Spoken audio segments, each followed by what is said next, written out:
Hello les amis, je vous retrouve pour une nouvelle vidéo sur les cartes à jouer Magic the Gathering et je vais vous faire l'analyse en détail de l'ouverture d'un pack d'avant-première de l'édition Les Rues de la Nouvelle Capenna. Alors c'est une édition qui est sortie il y a 1 an et demi, donc cette analyse en détail va permettre de voir énormément de choses.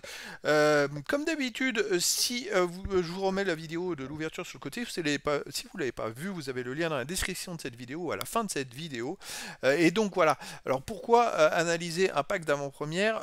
Tout simplement parce que c'est un produit que j'avais pas trop analysé jusqu'à présent, et dans cette analyse je vais vous donner ainsi tout le contenu d'un pack d'avant-première, combien il y a de cartes différentes. Donc ça peut être intéressant si vous êtes joueur, savoir ce que vous pouvez obtenir dans un pack d'avant-première. Alors après c'est des cartes aléatoires quand vous ouvrez les boosters, mais au moins ça vous permettra d'avoir un ordre d'idée sur le nombre de cartes obtenues. Et puis après bon, je vais aussi donner l'analyse, je vais donner les variations, enfin les cours des cartes qui ont été obtenues, les cotations je veux dire. Et là en plus je reviens donc sur un pack d'avant-première qui est d'une ancienne édition, 1 an et demi après la sortie, comme ça vous permet d'avoir un ordre d'idée. Est-ce que 1 an et demi après la sortie de cette édition là, les prix ont monté? Et bon, indirectement dans cette vidéo je vais tout vous dire. Alors le prix d'achat d'un pack d'avant-première est autour de 25 € lors d'une sortie, mais alors c'est des packs que vous pouvez récupérer d'ailleurs une semaine à peu près environ avant la sortie d'une édition. Là, ce prix d'achat de ce pack-là, qui est un peu plus ancien, pouvait aller jusqu'à 32 €. Il contient 5 boosters de draft, un booster Obscura, plus une carte promo, un décompteur de points de vie et une carte à code pour Magic the Gathering Arena, ce qui fait un total de 97 cartes. C'est un pack AP qui est nommé les Obscura, qui est pour construire un deck blanc, bleu et noir. Alors, il y a surtout le booster concerné Obscura qui est un peu orienté là-dessus. Les 5 autres boosters avaient un peu toutes les couleurs. Et ça, je vais vous dire, le nombre de cartes obtenues, ça va être très intéressant. Donc c'est parti, les amis. Alors, le nombre de cartes obtenues. Dans l'édition, il y en a 281. Dans ce pack AP, sur les 97 cartes, j'ai eu 12 cartes blanches, 11 différentes, 11 cartes bleues, 9 différentes, 17 cartes noires, alors pour faire un deck noir c'est quand même mieux, 15 différentes, 10 cartes rouges, 10 différentes, 9 vertes, 9 différentes, 14 cartes multicolores, 12 différentes, donc déjà entre les cartes noires et multicolores, il y a de quoi faire un deck. Voilà, les incolores 3, et 10 cartes terrain, 9 différentes. Par contre, c'est ça le bémol, c'est que j'ai eu que 10 cartes terrain. Alors pour faire un deck, c'est pas assez, c'est vraiment trop pauvre. Je dirais qu'un seul pack AP, ça va être compliqué parce que s'il n'y a pas plus de cartes terrain que ça, bah, on peut pas construire vraiment des decks. Je dirais que le premier produit pour construire quelque chose, un deck, c'est quand même le bundle, puisque en plus il est prévu pour, puisque à l'intérieur vous avez 40 terrains, dont 20 exemplaires en version foil. Mais le pack AP, c'est vrai que, alors c'est peut-être pour compléter, pour découvrir les nouvelles cartes, pour compléter des decks. Mais là, ça va être compliqué parce que, vous voyez, d'un point de vue couleur, je suis tombé quand même avec du noir où j'avais 17 cartes, mais les autres couleurs, c'est pas quand même pas terrible. Au total, ça m'a fait quand même 54 communes différentes sur les 121 éditions, 44% des communes avec ce produit. C'est quasiment une commune sur deux. 18 peu communes sur 80, 22%, 5 rares sur 60, 8%, et une mythique sur 20, 5% des cartes. 78 cartes différentes sur 281. Avec le pack AP, j'ai eu 27% des cartes de l'édition Les Rues de la Nouvelle Capenna. Alors, il y a eu aussi des cartes extra obtenues. Donc, j'ai obtenu 2 cartes multicolores et un terrain. Ça fait un 11e terrain dont je n'ai pas tenu compte. 3 cartes extra sur les 110, il fait 2,73% des cartes extra. Alors au total sur l'édition il y avait 469 cartes, ça m'a fait donc 57 communes différentes sur 138, 41%, 18 peu communes sur 13, sur 113, 15%, 5 rares sur 162, 3%, et une mythique sur 56, 1%, ce qui fait 81 cartes différentes sur 469, 17,27% des cartes de l'édition. J'ai eu aussi 4 jetons, 4 différents sur les 17, une carte promo, carte rare foil, une carte publicité, une carte à code, donc qui est pour jouer en ligne à Magic the Gathering Arena, pour récupérer un deck je crois, et aussi une carte jeton. Toute simple, c'est-à-dire ce sont des jetons qui sont incrustés dans la carte, une sorte de carte un peu en carton, on va dire, et vous pouvez récupérer les jetons lorsque vous jouez, pour les utiliser quand vous jouez.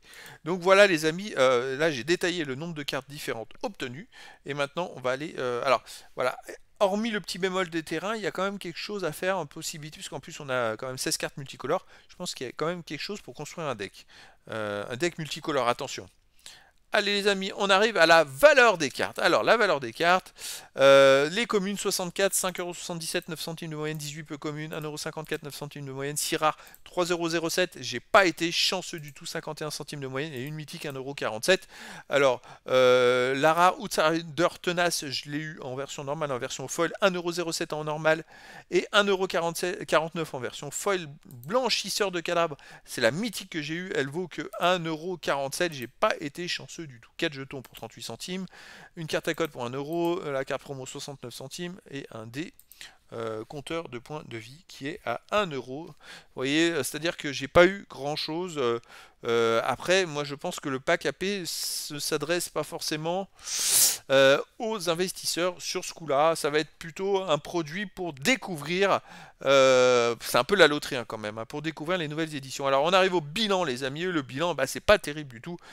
Pour un achat à 25 €, j'ai une valeur obtenue au total de 15,02 €. Pour un achat à 25 € ça fait moins 9,98 € et pour 32 € moins 16,98 €.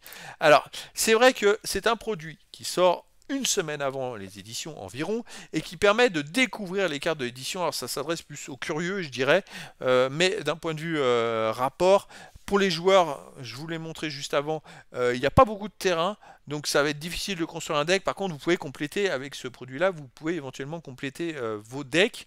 Mais comme ce sont des cartes aléatoires, je ne sais pas si les cartes que vous allez obtenir par ces boosters-là, ce seront des cartes intéressantes. Donc voilà les amis, ça peut être aléatoire. Pour créer des decks, il faudrait presque 2 packs AP pour avoir une vingtaine de terrains. Et encore, je trouve que c'est un peu léger. Pour moi, c'est pas forcément un produit qui serait super intéressant. Pour les collectionneurs, alors ça vous permettra d'avoir quand même pas mal de cartes différentes. Vous l'avez vu, sur cette édition-là, ça m'a permis d'obtenir 27% des cartes de l'édition. C'est juste pour un prix d'achat de 25 €. Après, voilà, ça peut être intéressant. D'un point de vue rentabilité pour les investisseurs, pour moi, c'est pas forcément un produit intéressant. J'en avais pas analysé, je sais plus si j'avais fait déjà des analyses sur ce produit-là, mais j'en avais déjà vu, j'en avais déjà un peu regardé quand même précédemment, et c'est un peu comme acheter un seul booster, comme je le fais quand je vous fais une vidéo d'ouverture d'un booster collector. Il faut avoir une question de chance, c'est-à-dire que sur une boîte de 12 boosters collector, il y en a peut-être 6 rentables, 6 non rentables. Si vous en achetez qu'un, vous avez une chance sur 2 d'en avoir un rentable et un non rentable, voilà, tout simplement. Donc là, pour moi, le pack AP, par contre, c'est un peu limité. Pour moi, c'est un produit qui, à part un gros coup de bol, on n'est pas rentable du tout. Donc c'est, d'un point de vue rentabilité, l'un des plus mauvais produits proposés par Magic. Après, voilà, c'est un produit qui sort une semaine avant les éditions. Donc il faut voir, et puis vous pouvez très bien tomber sur un coup de chance. Voilà, et puis si vous êtes joueur, effectivement, pour tous ceux qui sont impatients, qui ont envie de découvrir les nouvelles cartes avant les éditions, avant les sorties officielles, voilà, c'est ce produit qui est intéressant. Il n'est pas trop cher non plus pour 25 €. Mais donc voilà, mon bilan, moi, en plus, c'est un produit et donc, que j'ai acheté sur une édition qui a déjà 1 an et demi, et 1 an et demi après, vous voyez, je suis très très loin pour les 97 cartes de la rentabilité.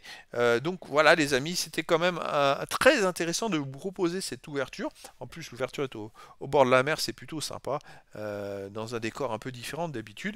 Et donc voilà, en plus certains abonnés m'en avaient fait part, est-ce que j'allais faire des analyses de packs d'avant-première.